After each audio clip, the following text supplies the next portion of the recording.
कहानी नीरू की है। पंजाब की नीरू की शादी दिल्ली के राहुल से होती है। दिल्ली कितना बड़ा शहर है ना, लेकिन आप लोगों का घर तो बहुत छोटा है।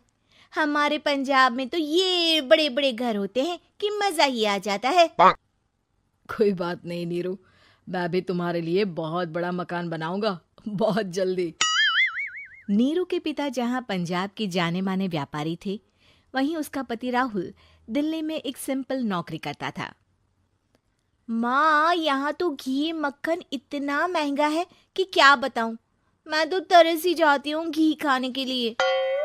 नीरू की माँ को ये सुनकर बहुत दुख होता है। मेरी बेटी को घी नसीब नहीं हो रहा है और ये बहू यहाँ बैठकर घी में शक्कर डाल रही है। देख वनिता, मैं साफ कह रही हूँ, इस घर में जितना घी आएगा उतना ही मेरी बेटी के घर दिल्ली भी जाएगा। अरे ये क्या बात होती है माँ जी? बेटी का उतना ही करो जो अच्छा लगे। अब क्या मायके से घी और मक्खन तक की सप्लाई करोगी आप? हाँ, मेरी बेटी किसी चीज को तरसे मुझसे बर्दाश्त नहीं होता। अब क्या था, नीरू के मायके में 2 किलो घी आता तो 2 किलो दिल्ली जाता नीरू के पास। एक दिन, माँ बड़ी गर्मी पड़ती है दिल्ली में। इस घर में तो एक ही एसी है और वो भी ड्राइंग रूम में। सारा परिवार एक ही कमरे में सोता है। हाँ बेटा, वो तो हर घर की कहानी है। यहाँ भी एक ही एसी है। अरे बिल इतना आता है कि क्या बोलूं। तभी वहां राकेश आ जाता है। माँ, थोड़ी देर में यहाँ कुछ प्लम्बर आएंगे मेरे कमरे में एसी लगाने। जरा ध्यान से लगवा देना ना माँ। ओए, ऐसे कैसे तेरे कमरे में एसी लगेगा? हाँ राकेश, एक बार बात तो कर लेता। अरे पापा, वो वनिता को गर्मी में नींद नहीं आती। ड्राइंग रूम में सबके साथ सोने में वो अनकंफर्टेबल है, इसलिए। अरे पूरे परिवार के साथ वहां तेरी बहन नीरू भी तो सोती है। वो नहीं हो रही क्या अनकंफर्टेबल? समझ रहा है ना?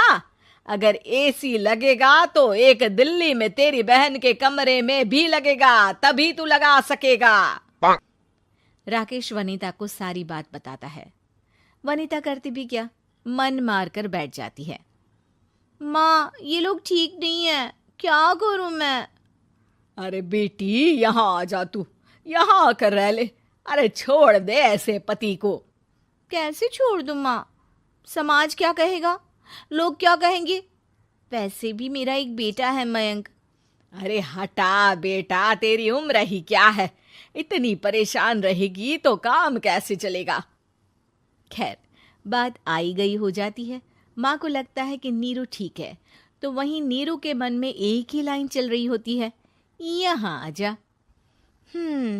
माँ ने तो बोल ही दिया है कि यहाँ आजा। बस मयंक थोड़ा सा बड़ा हो जाए, इन गरीबों को छोड़कर मैं वापस माँ के पास ही चली जाऊंगी। वो इसी सोच में बाजार में चल रही थी कि मैम, आपका दुपट्टा जमीन को छू रहा है। नीरू जैसे ही उस लड़की की तरफ देखती है, देखती ही रह जाती है। हाय रे, कितना सुंदर लड़का है ये। अब क्या हुआ? मैंने कहा आपका दुपट्टा। तो खुद ही उठाकर दे दो ना। लड़का समझ जाता है कि नीरू उस पर फिदा हो चुकी है। वो उससे उसका नंबर लेकर चला जाता है। अब क्या था, नीरू और रोहित में लगातार बातें होने लगती है। मैं हरियाणा का रहने वाला हूँ, यहाँ एक बड़ी कंपनी का मैनेजर हूँ। अच्छा, और कितने बच्चे हैं तुम्हारे? बच्चे? अरे मेरी तो शादी भी नहीं हुई है। तुम बताओ, शादी करोगी? नीरू शर्मा जाती है। अब लेकिन मैं तो पहले से ही शादीशुदा हूँ। मुझे फर्क नहीं पड़ता, बस तुम शादी कर लो, भाग चलते हैं। बहुत पैसे वाला हूँ मैं, हमेशा खुश रखूंगा तुम्हें। नीरू रोहित से मिलकर सारा प्लान बना लेती है और फिर एक दिन घर से भाग जाती है। दोनों शादी कर लेते हैं। शादी के बाद, क्या बात है नीरू, तुम्हें परेशान सा देखता हूँ, सब ठीक तो है ना? हाँ हाँ, सब ठीक है।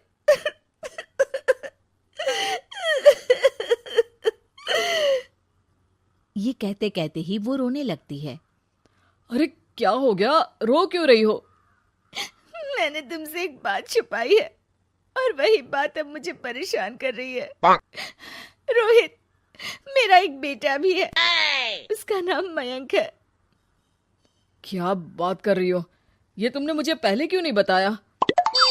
देखो नीरू, मेरी माँ को मैंने ये नहीं बताया है कि तुम शादीशुदा हो।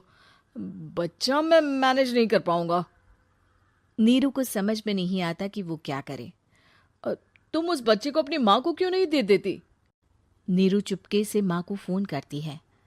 माँ, क्या मयंक को तुम रख सकती हो? बेटा, मैं राकेश के साथ बात करती हूँ। आखिर घर का बेटा वही है, जो वो बोलेगा। वैसे भी बेटा, तूने जो किया है ना, उसके बाद से पूरा घर तेरी बुराई कर रहा है। मैं भी अब किसी से तेरे लिए लड़ नहीं सकती।